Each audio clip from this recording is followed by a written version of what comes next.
नमस्कार।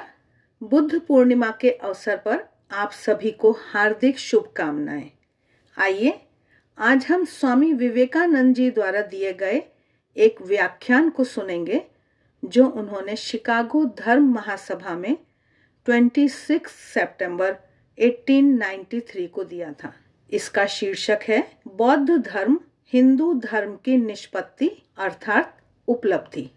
स्वामी जी कह रहे हैं, मैं बौद्ध धर्मावलंबी नहीं हूँ जैसा कि आप लोगों ने सुना है, पर फिर भी मैं बौद्ध हूँ। यदि चीन, जापान अथवा सीलोन उस महान तथागत के उपदेशों का अनुसरण करते हैं तो भारतवर्ष उन्हें पृथ्वी पर ईश्वर का अवतार मानकर उनकी पूजा करता है।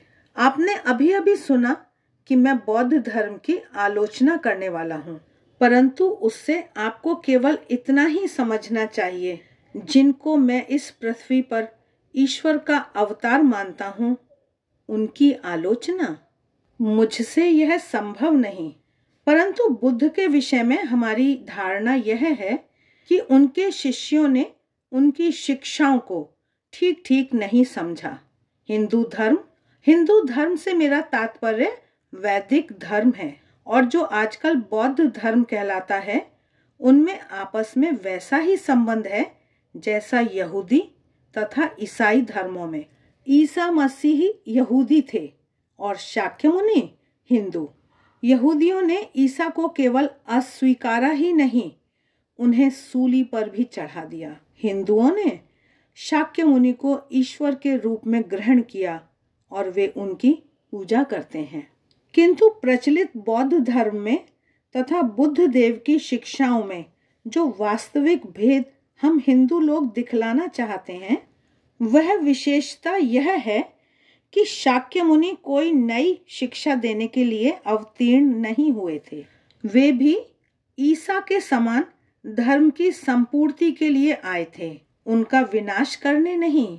अंतर इतना ही था कि जहां ईसा को प्राचीन यहूदी नहीं समझ पाए, वहां बुद्धदेव की शिक्षाओं के महत्व को स्वयं उनके शिष्य ही अवगत नहीं कर पाए। जिस प्रकार यहूदी प्राचीन व्यवस्थान की निष्पत्ति नहीं समझ सके, उसी प्रकार बौद्ध भी हिंदू धर्म के सत्यों की निष्पत्ति अर्थात उपलब्धि को नहीं समझ पाए।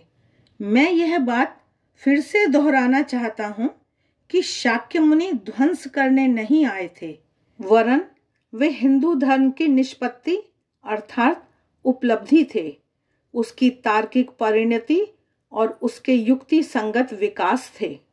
हिंदू धर्म के दो भाग हैं, कर्मकांड और ज्ञान कांड। ज्ञान कांड का विशेष अध्ययन सन्यासी लोग करते हैं। ज्ञान कांड में जाति भेद नहीं है। भारतवर्ष में उच्च अथवा नीच जाति के लोग सन्यासी हो सकते हैं और तब दोनों जातियां समान हो जाती हैं। धर्म में जाति भेद नहीं है, जाति तो एक सामाजिक संस्था मात्र है।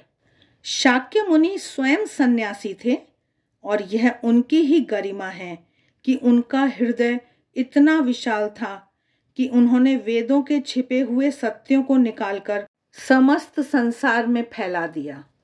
इस जगत में सबसे पहले वे ही ऐसे हुए जिन्होंने धर्म प्रचार की प्रथा चलाई। इतना ही नहीं, वरन मनुष्य को दूसरे धर्म से अपने धर्म में दीक्षित करने का विचार भी सबसे पहले उन्हीं के मन में उदित हुआ। सर्वभूतों के प्रति और विशेषकर अज्ञानी तथा दीन जनों के प्रति अद्भुत सहानुभूति में ही तथागत का महान गौरव सन्निहित है। उनके कुछ शिष्य ब्राह्मण थे। बुद्ध के धर्मोपदेश के समय संस्कृत भारत की जन भाषा नहीं रह गई थी। वह उस समय केवल पंडितों के ग्रंथों की ही भाषा थी। बुद्धदेव के कुछ ब्राह्मण शिष्यों ने उनके उपदेशों का अनुवाद संस्कृत भाषा में करना चाहा था, पर बुद्धदेव उनसे सदा यही कहते, मैं दरिद्र और साधारण जनों के लिए आया हूँ, अतः जन भाषा में ही मुझे बोलने दो। और इसी कारण उनके अधिकांश उपदेश भारत की तत्कालीन लोक भाषा में पाए जाते हैं। दर्शन शास्त्र का स्थान जो भी हो, तत्व ज्ञान का स्थान जो भी हो, पर जब तक इस लोक में मृत्यु नाम की वस्तु है, जब तक मानव हृदय में दुर्बलता जैसी वस्तु है, जब तक मनुष्य के अंतःकरण में दुर्बलता जनित करुण क्रंदन बाहर निकलता है, तब तक इस संसार में ईश्वर में विश्वास भी कायम रहेगा। जहां तक दर्शन की बात है, तथागत के शिष्यों ने वेदों की सनातन चट्टानों पर बहुत हाथ पैर पटके, पर वे उसे तोड़ न सके, और दूसरी ओर उन्होंने जनता के बीच से उस सनातन परमेश्वर को उठा दिया जिसमें हर नर नारी इतने अनुराग से आश्रय लेता है। फल यह हुआ कि बौद्ध धर्म को भारतवर्ष में स्वाभाविक मृत्यु प्राप्त करनी पड़ी, और आज इस धर्म की जन्मभूमि भारत में अपने को बौद्ध कहने वाला एक भी स्त्री या पुरुष नहीं है। किंतु इसके साथ ही ब्राह्मण धर्म ने भी कुछ खोया। समाज सुधार का यह उत्साह, प्राणी मात्र के प्रति यह आश्चर्यजनक सहानुभूति और करुणा, तथा वह अद्भुत रसायन जिसे बौद्ध धर्म ने जन जन को प्रदान किया था, एवं जिसके फलस्वरूप भारतीय समाज इतना महान हो गया था कि तत्कालीन भारत के संबंध में लिखने वाले एक यूनानी इतिहासकार को यह लिखना पड़ा कि एक भी हिंदू ऐसा नहीं दिखाई देता जो मिथ्या भाषण करता हो। एक भी ऐसी हिंदू नारी नहीं है जो पतिव्रता न हो।